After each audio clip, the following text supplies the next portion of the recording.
Hello সবাইকে।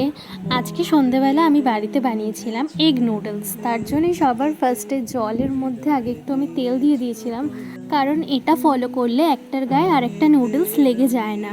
আর তারপরে আমি এইদিকে ভেজিস কেটে নিয়েছিলাম। এখানে ছিল গাজর, বাঁধাকপি, পেঁয়াজ আর সুইটকর্ন। বাঁধাকপি আর সুইটকর্নটা সেদ্ধ করা ছিল।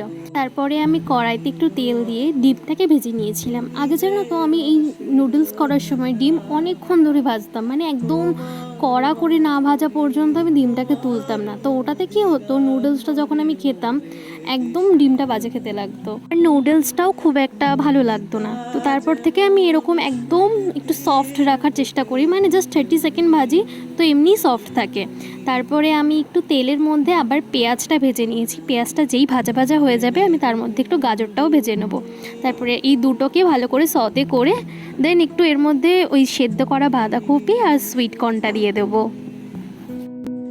তুমি শুধু তুমি প্রেমের নলে জালি যে। এরপরে আমি এতে অ্যাড করেছিলাম চিলি ফ্লেক্স, অরিগ্যানো, আর সসের মধ্যে আমি দিয়েছিলাম green chilli sauce, tomato ketchup আর সয়া সস। কারণ কি, যেহেতু এটা হোমমেড তো টেস্টটা একটু ইনহ্যান্স করবে এগুলো দিলে। আর একটা কথা, আমি কিন্তু একেবারেই রান্নায় পারদর্শী নই, এর মধ্যে হাজারো ভুল ত্রুটি রয়েছে, তাই প্লিজ কেউ আমাকে জাজ করো না। আমি জাস্ট শেয়ার করলাম যে আমি ম্যাক্সিমাম টাইমে কীরকম বাড়িতে নিজে নুডলস বানিয়ে খাই। শুধু ভেজিটেবলসগুলো হয়তো কখনো কখনো চেঞ্জ হয়, কারণ কি সবসময় তো সব কিছু থাকে না।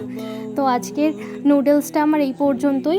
আর একটা কথা, আমি কিন্তু নুডলস বয়েল করার সময় ওর মধ্যে সল্ট দিয়েছিলাম, আর ভেজিসগুলো সতে করার সময়ও সল্ট দিয়েছিলাম। তো কেমন লাগলো ভিডিওটা অবশ্যই কমেন্ট করে জানিও।